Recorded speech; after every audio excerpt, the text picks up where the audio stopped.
I gotta check the mic because I'm afraid. Yeah, it's okay, it's working.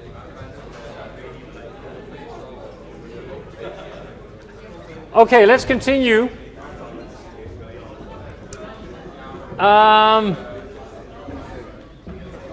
What I'll be doing. Oh, I'm going to skip that one for sure. I will just be telling you the specification of an atomic multicast. In the book, I have explained an implementation of atomic multicast. You can skip that. So I'm going to update the material in Chapter 8 that you need to study. But I do think it's important that you understand what an atomic multicast is all about.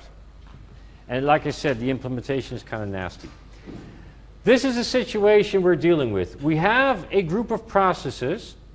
In principle, this forms a k-fault tolerant group. Okay, so these guys are telling each other what kind of operations they would like to execute. So what happens in practice is that each one of these sends its operations that it would like to execute, or its operation, to all the others. And the situation that we may bump into is that P2 multicasts its stuff to the others, and you have to realize that this multicast can be done by separate TCP connections. Here you see P1 is reliably sending its messages, and then P3 is now in a nasty position in the following sense, that it was busy sending messages, and to be clear, actually this one over here, let's assume that that one worked, and let's say that this one also worked, but P1 never saw something. And why? Because it never got to send a message to P1, because it crashed. So now we have the situation that P2 over here and P3 over, and P4 over here receive messages from this crashed process P3. And they need to decide what to do with it. Okay? And the issue is that they can decide collectively, P1, P2, and P4, to say, let's form a new group. And this is the essence of atomic multicasting. What you do is, if you notice that a process has crashed, you just need to reach agreement on what to do with its messages. Do we assume that the messages were sent before P3 crashed? Or do we assume that no message was sent and then P3 crashed? Which is strange. P3 crashed without sending a message. Both cases are okay. So in this case, they may decide, no, P3 crashed, so we just have this group of 3 processes. P2 and P4, will you ignore those messages that were just sent by P3? No harm done. Semantically, this is completely correct. Agreed? I mean, you just got some messages, but hey, they came from a crashed process. So it crashed. It's gone. We'll ignore it. The alternative is that you say, okay, we have this message over here. We have this message over here.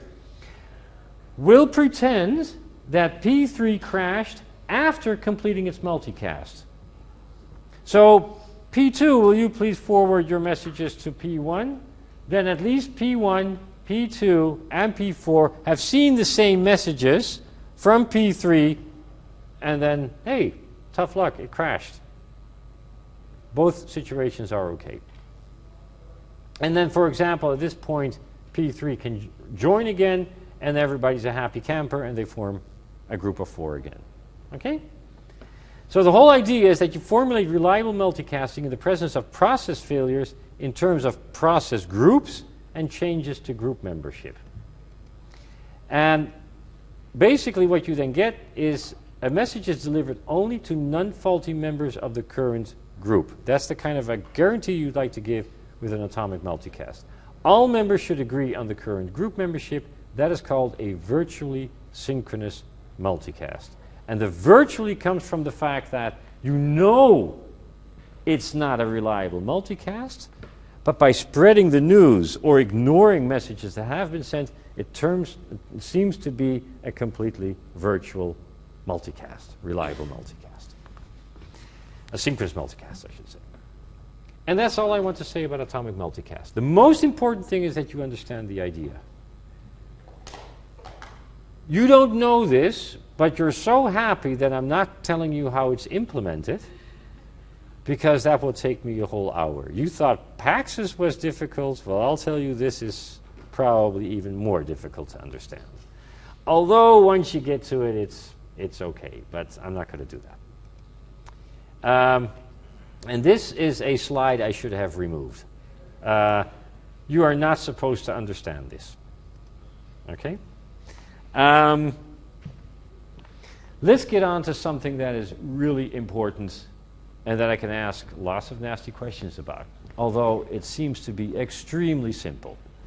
This is a widely used protocol. It's called two-phase commit. What is the essence? Given a computation distributed across a process group, so you now have your processes doing stuff. I'm not necessarily talking about a k-fault-tolerant process group. You just have a bunch of processes, for example, executing a distributed transaction, and now you need to say, guys, we got to clean up. Are you ready? Okay, so you have this computation distributed across a process group. How can we ensure that all processes commit their results or none of them do? And a typical example will be booking a trip. You know, it involves hotels, flights, rental of a car, whatnot. Well, if you don't have an hotel, you don't want to go to Vladivostok. Or maybe you do, but it's kind of cold over there. Okay, so you need the hotel as well. If you don't get a hotel, there's no reason to take the flight. I'm not quite sure how well you can drive cars in Vladivostok at the moment, but maybe you can. I don't know. Two-phase commit is the protocol that is practically implemented everywhere. Nevertheless, it's not, I wanted to say it's not the best protocol. It has a flaw. Well, it's not even a flaw, it's a feature. It's not a bug, it's a feature. And maybe you don't like this feature. And the protocol is really simple. Till we get to the point that we analyze the protocol to see how robust it actually is. So what we do is the following. We take a client, and the client said to these processes, come on, guys, work for me. Okay? And we turn that client into a coordinator. And whether you're using yourself as coordinator or a proxy, that's all fine. Okay? But you have this coordinator. And at a certain point, this coordinator says, guys, I want to commit this trip. So hotel transaction, car rental transaction, and flight transaction, are you ready? Okay? That's phase one. What it says is, guys, I need your vote to see if we can actually complete the whole trip. Then every participant, I'm talking about a coordinator, in this case 3 participants, they receive the vote request, and they either return a vote commit or a vote abort. Now, of course, they will vote abort if a participant will say vote abort if it didn't manage to get a hotel, or another one, couldn't manage to get the flight. Another one says, yeah, I booked the flight, or yeah, I booked the hotel. Okay?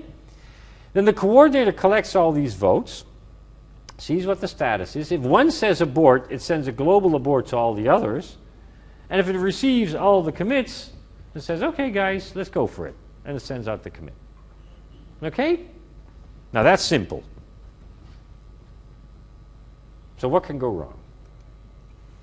Here's the 2 state transition diagrams that go with it. Here's the coordinator. It's in an init state. It says, okay, guys, time to commit. So it sends out a vote request to the others and waits.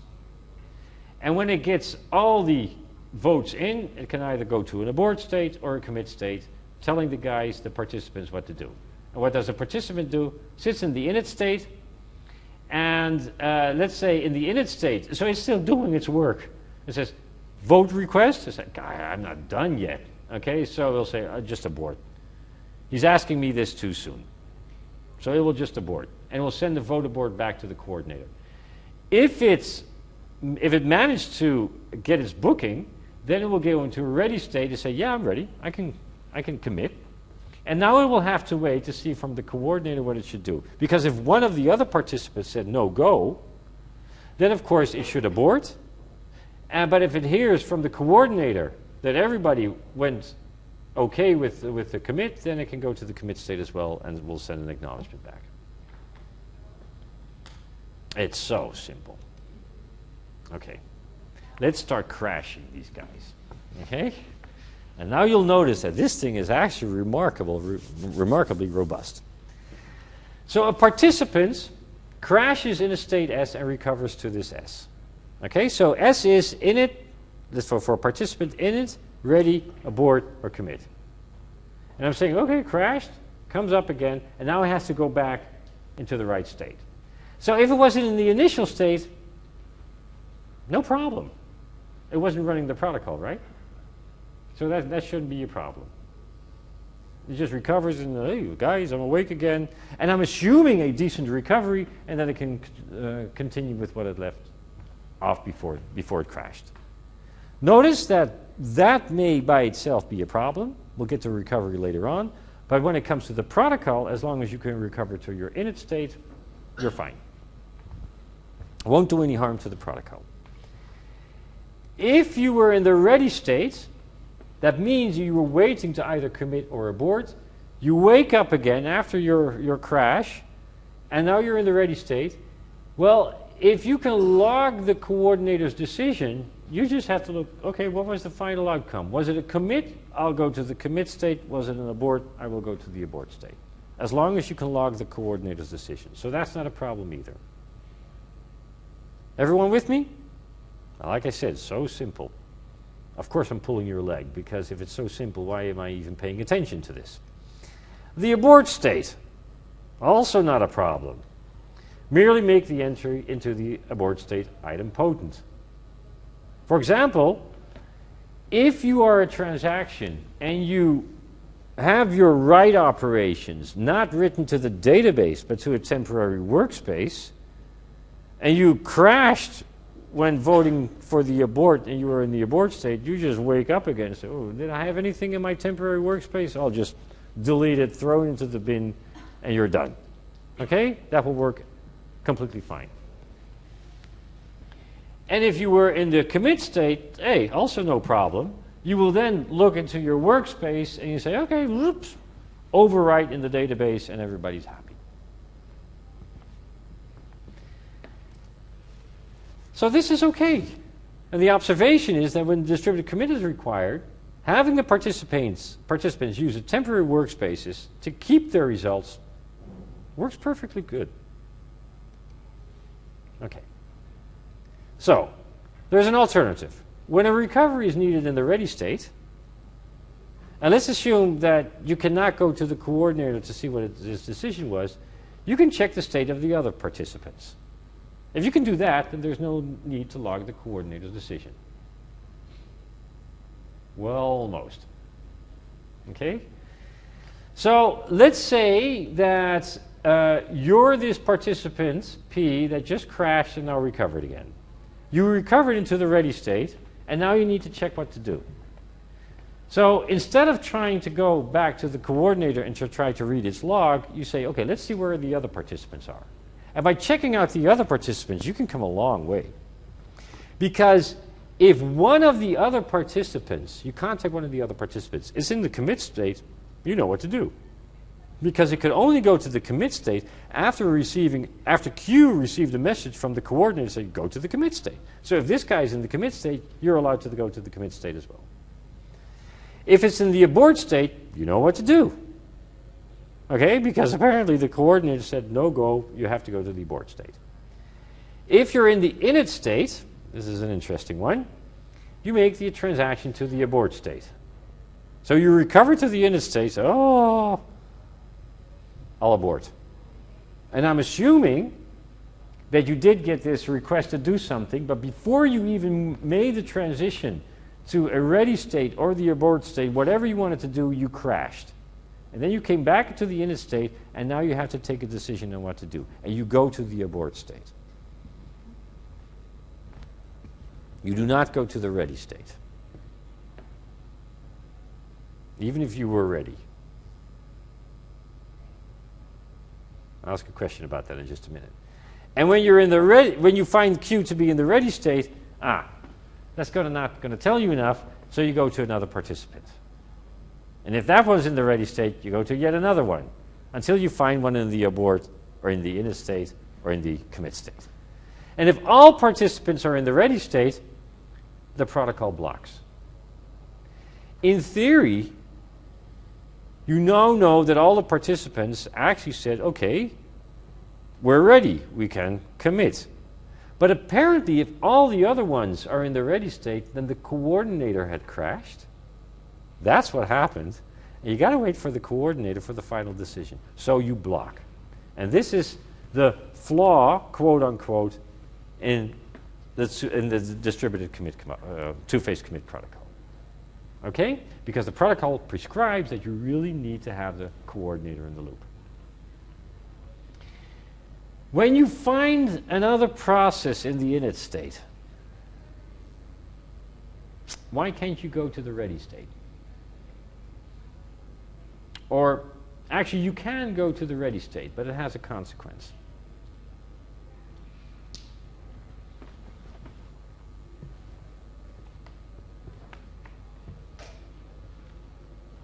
So you contact another process, and that guy is in the init state. Yes? It means that process Q has either committed already and then... No, but Q is in the init state. Yeah.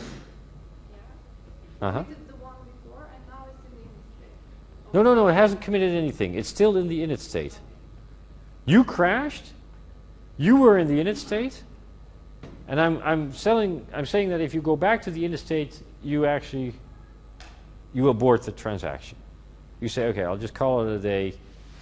And now I'm asking, isn't this being way too pessimistic? Because even if you assume that you were ready, why would you move to the ready state? So, but you contacted, you're in the ready state, you find this other process in the init state, and you decide to abort. Isn't that way too pessimistic?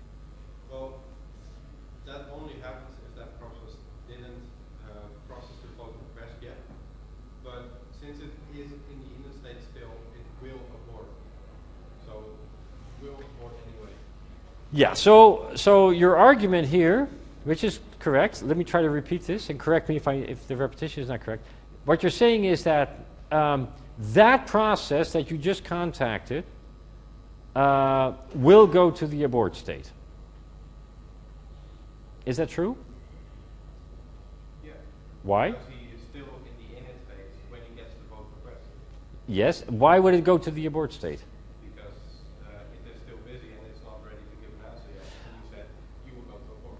Okay, true.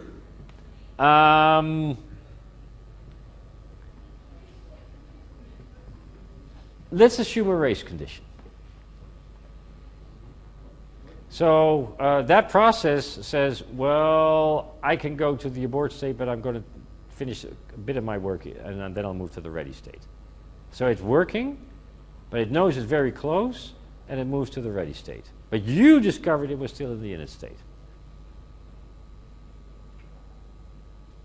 So what I'm trying to say is, why would this other guy go to the abort state?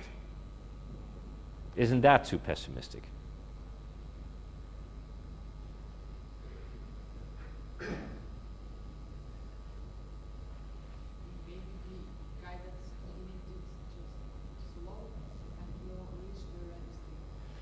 Maybe this other guy is slow before reaching the ready state. Yeah. Both of you are extremely close. And by the way, you're both correct. You're both right. Yes? Maybe some of the process didn't receive the initial message from the server, so they couldn't reach the ready state. No, I'm assuming the message actually arrived, but apparently the coordinator crashed. You two are very close. What you're doing by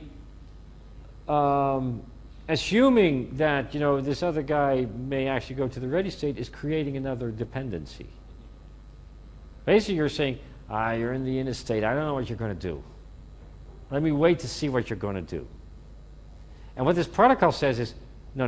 You're not going to wait for yet another process. That's one of the reasons why, if you're in the interstate, you get this request, you just do an abort, mainly for the reason I just mentioned, but also because other processes are going to check you out. And hey, if you are in the interstate, be as consistent as they are and move to the abort state as well. Because you had to correct.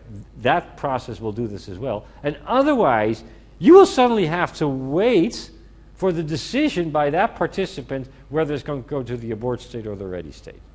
You're not willing to do that. It's a kind of a subtle protocol, actually. Okay, so it works. Now, let's have the coordinator fill. The real problem lies in the fact that you actually need the coordinator's final decision, okay? So here was indeed the alternative that a participant P in the ready state time out when it hasn't received the coordinator's decision. P tries to find out what the other participants know, like I discussed. And then the whole issue is that you can try to make that participant a coordinator again, take it over, but that's not going to save the day because that guy can crash again and you'll get into the same situation. And the bottom line in the whole two-phase commit protocol is you cannot take a local decision. That's it.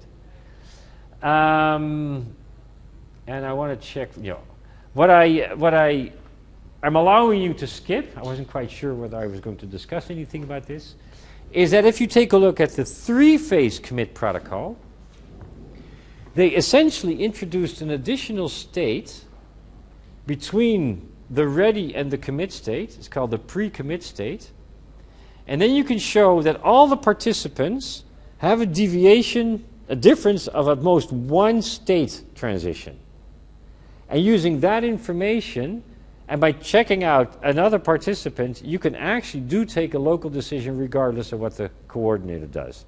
And that's the reason why they introduced the three-phase commit protocol, because you can continue to make progress even if the coordinator crashed. And the coordinator will later on catch up.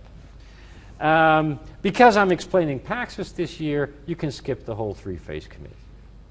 And the only thing I ever asked about the three-phase commit is where it came from, and I never asked for its implementation.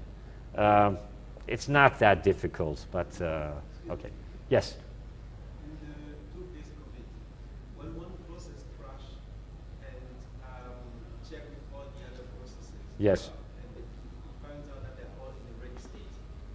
If, for example, you decide to commit and send the commit to all others, is that the Okay, so let me first rephrase your question. If I'm a process, I recover from a crash, I find all the other processes, no, I don't even have to recover.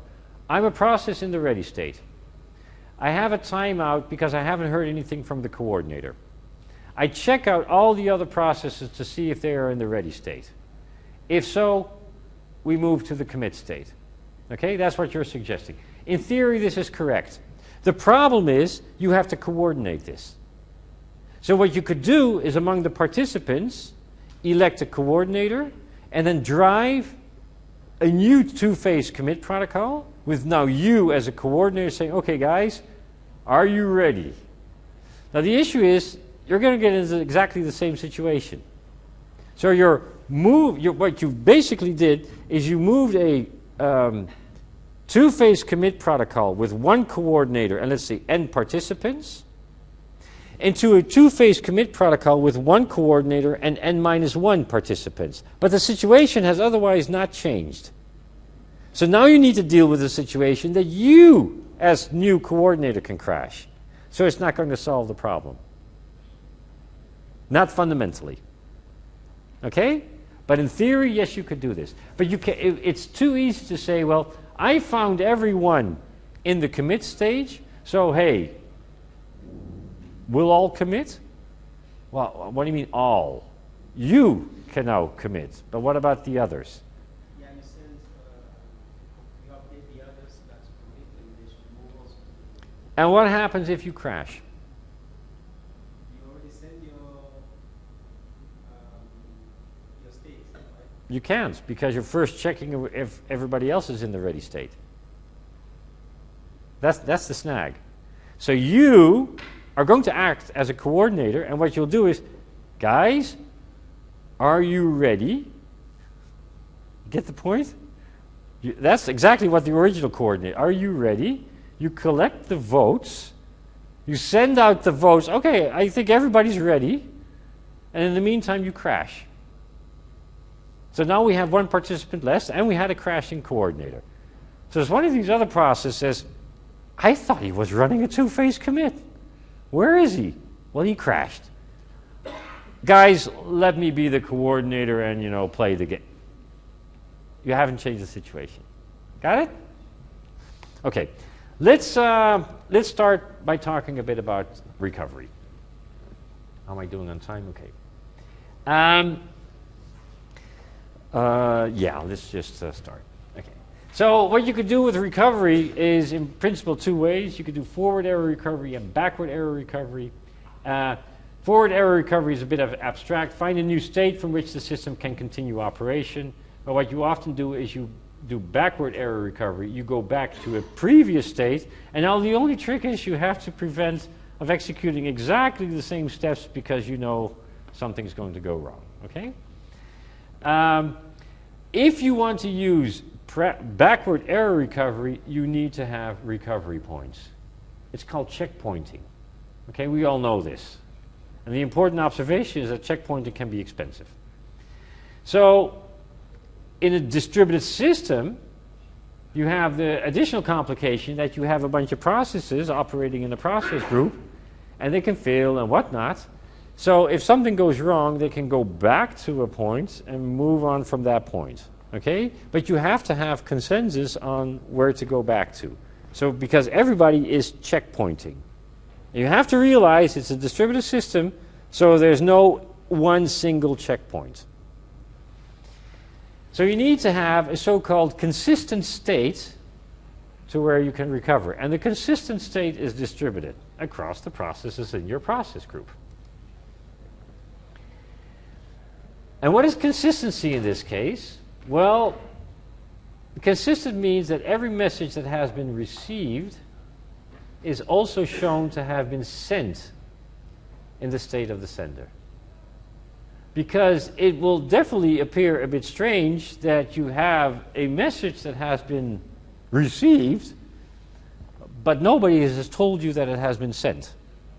Okay, so it came out of the blue from this process group. So that one's not going to fly. So consistency means if you have recorded the reception of a message, somewhere in the checkpoints you must know the source, meaning that it has been recorded as having been sent. So this leads us to the concept of a recovery line. If we assume that the processes regularly checkpoint their states, we're looking for the most recent consistent global checkpoints.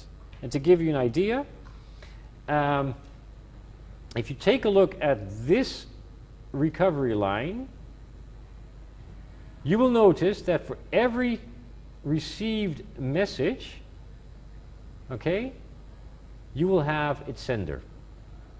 If you take a look at this one over here, what you see is that you have, so this is a checkpoint. I should be a bit more precise. This is a checkpoint, and here's another checkpoint. Okay? You've recorded the reception of this message, but the sending of that message has not been checkpointed. Got it? So if you take these two checkpoints for these two processes, they will be inconsistent. Because this checkpoint will record the reception of this message, but you cannot find its sending point. Data port cannot be opened. Good. Good.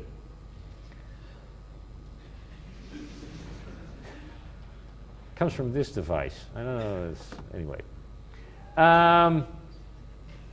If you take a look at these two checkpoints, then you'll indeed find that everything that has been recorded as received can also be found as having been recorded as sent. Yes? Just a quick one. It doesn't matter if it's recorded as sent, but not as I like this question. It's. Do I have this as a slide? Okay, next slide indeed. So here's your answer to your question. If you have a guaranteed, reliable communicating system, so all communication is reliable, then recording that a message has been sent but not received is a no-go, because that will be inconsistent with your specifications. But in general, you're not going to assume reliable communication, and then it will be okay to have a message recorded as being sent but never received, which is perfectly all right in an unreliable situation. So this is exactly the same picture as what I just showed. You have a failure over here, and now what you need to do is find the correct collection of checkpoints that will lead to a consistent global state, consistent recovery state.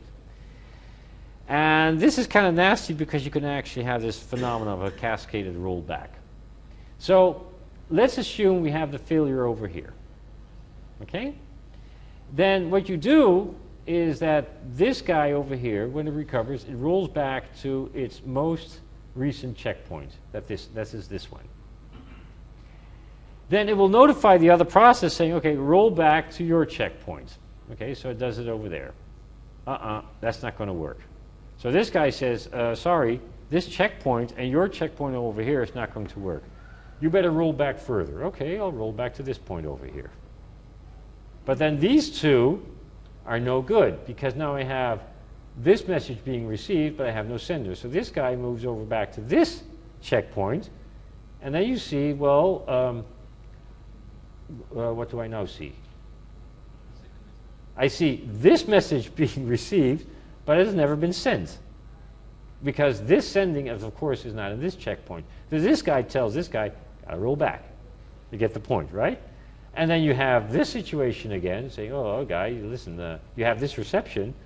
It's not in my state, or actually I should rephrase it. The other process will discover this. So this guy rolls back to that state, saying, okay, no good. This guy moves back to this state. This guy moves back to this state. And that basically says, let's reboot. Okay? This is what happens when you do this kind of checkpointing. Okay. Now what you can do is independent checkpointing. And this is basically what I just described. Each process independently takes checkpoints with the risk of a cascaded rollback to the system startup. And this is how you do this formally. I'm going to see if I want to finish this today. Let me fast forward to the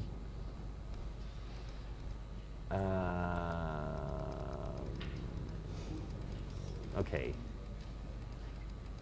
I don't want to rush this because it's just too good. I think I'll finish this slide, and then as homework I want you to prepare the checkpointing from the book, and then I will explain checkpointing next week. It's the last slide. I really love the last slide. It's so good. But you have to understand what's going on. So let's take a look at independent checkpointing, and at that point I'll stop. So I'll use the following notation.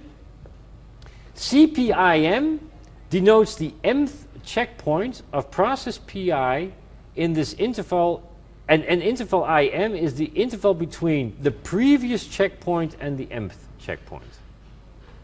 Okay? When a process PI sends a message in this interval, it piggybacks this information. Hi, I'm I, and I'm working towards my mth checkpoint. I haven't checkpoint M yet, but that's going to be my next one. When process PJ receives a message in its interval, its nth interval, working towards its nth checkpoint, it records the dependency that the mth interval actually imposes a dependency on its nth interval. Basically, it's going to say its mth checkpoint is going to be related to my nth checkpoint. I should have used different letters from the alphabet here. P and Q would have worked better. That dependency is saved to stable storage, a good disk. Okay? When you actually take this checkpoint CPJN. And basically what you're recording is saying, okay, I now took this checkpoint, but I know exactly on which interval it depends, so I can now contact I, saying, well, I've recorded this, and you got to roll back to the right checkpoint because I noticed this dependency of that interval that you were executing and the one that I was in. And what will happen then, of course, is that I, in this case, will have to roll back to where? M minus 1, exactly. Does everybody see this? So I'm taking the nth checkpoint, I record this dependency, so when I notice that something went wrong, I'm going to tell I, listen, I was relying on your mth interval, and I checkpointed at this point, but that's not of interest to you. You got to roll back to m minus 1, and then we're safe. Because you may have sent stuff to me that you haven't checkpointed yet. Okay, so indeed if process PI rolls back to the previous checkpoint, PJ must roll back to this one as well. That's basically the whole issue. And how can it find out to roll back? Well, you just take a look at your logs and that's it. Okay. And then I'll just do this one. You can do a coordinated checkpointing. Each process takes a checkpoint after globally coordinated action. And what's the advantage?